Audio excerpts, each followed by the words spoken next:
وهالمرة من إبداعات المطبخ السوري، واسمحوا لي أحكي لهم إن شاء الله ألف مبروك تحرير سوريا، وإن شاء الله بترجعوا لأولادكم سالمين غانمين. قبل ما نبدأ الفيديو لايك للفيديو لو عجبكم، ننزل على التعليقات نصلي على الرسول ونقول بسم الله ونبدأ. كيف ما شفتوا عندي هون بتنجان بالتيري، ممكن تستخدموا البتنجان الأسود ما في أي مشاكل. رفعت طنجرتي على النار وبحط على البتنجان تتقيلة لياخد كل البتنجان عندي نفس مدة السوى، أيضا ياخد نفس اللون وما يغمق معانا. بس بضغط عليه بمجرد ما اصبعي يعلم عليه هيك بيكون صار معي جاهز.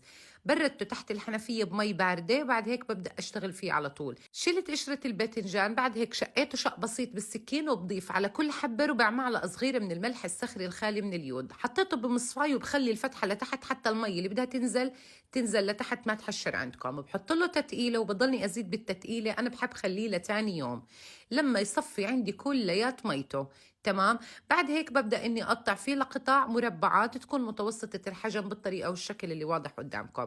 ضفت معلقة كبيرة من الشطة، سنين 3 من الثوم أو فيكم تستغنوا عنه أو تكتروا، وبضيف ما يقارب كوب ونص من جوز عين جمل مقطع. تمام. ومعلقة كبيرة من الملح الصخري الخالي من اليود. مدة سلق الباذنجان بتكون من ربع ساعة لثلث ساعة، وبالنسبة للمقادير اللي أعطيتكم إياها تكفي لكيلو واحد من الباذنجان. اغمروا بزيت الزيتون وبكون صار عندكم جاهز للأكل، ويا ريته ألف صحة وهنا.